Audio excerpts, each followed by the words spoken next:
langue française, 30% des Malgaches l'utilisent. Madagascar a célébré la Journée internationale de la francophonie ce jour. Nous sommes tous animés par la même volonté liée par ce patrimoine que nous avons en commun et que nous partageons, la langue française, les valeurs francophones, notre trait d'union pour agir et ne laisser personne derrière, a déclaré le président de la République Eradener Mapian, également président en exercice du sommet de la francophonie, ce matin à Yavlou, à l'occasion de la célébration de la Journée internationale de la francophonie. La langue française, notre trait d'union pour agir, est le thème de la célébration de cette année. D'après des chiffres officiels, 30% des Malgaches utilisent actuellement la langue française. La langue française est utilisée à Madagascar dans tous les domaines, à savoir dans l'administration, l'éducation de base, la formation professionnelle et technique, l'enseignement supérieur et la recherche.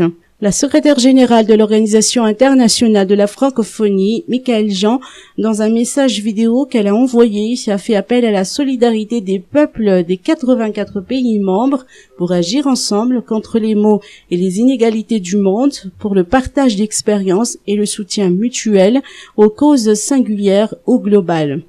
Chers amis, nous sommes des millions à fêter la francophonie et la langue française sur les 5 continents en cette journée du 20 mars.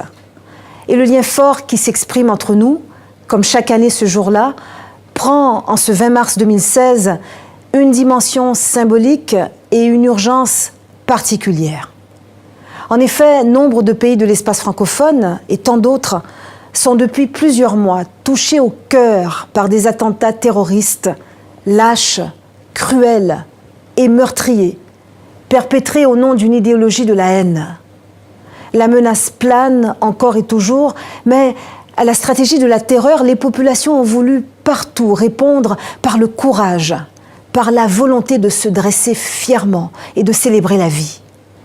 Les frontières sont tombées, du Mali à la France et à la Belgique, du Cameroun à la Tunisie, du Niger au Canada, du Tchad à l'Égypte, du Liban à Madagascar, du Burkina Faso au Québec et à la Suisse, du Vietnam au Burundi et à la Roumanie. Les messages de solidarité sont venus sur tous les continents se mêler.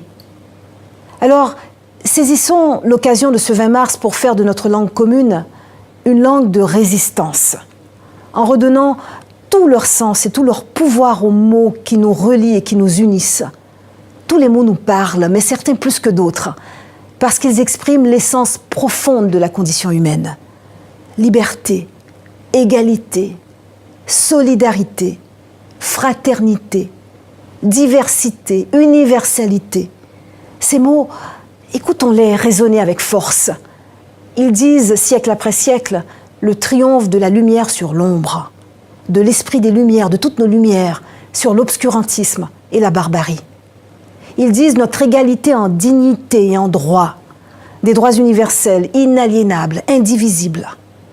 Ils disent la conscience et l'acceptation de notre humanité commune et de notre destinée commune.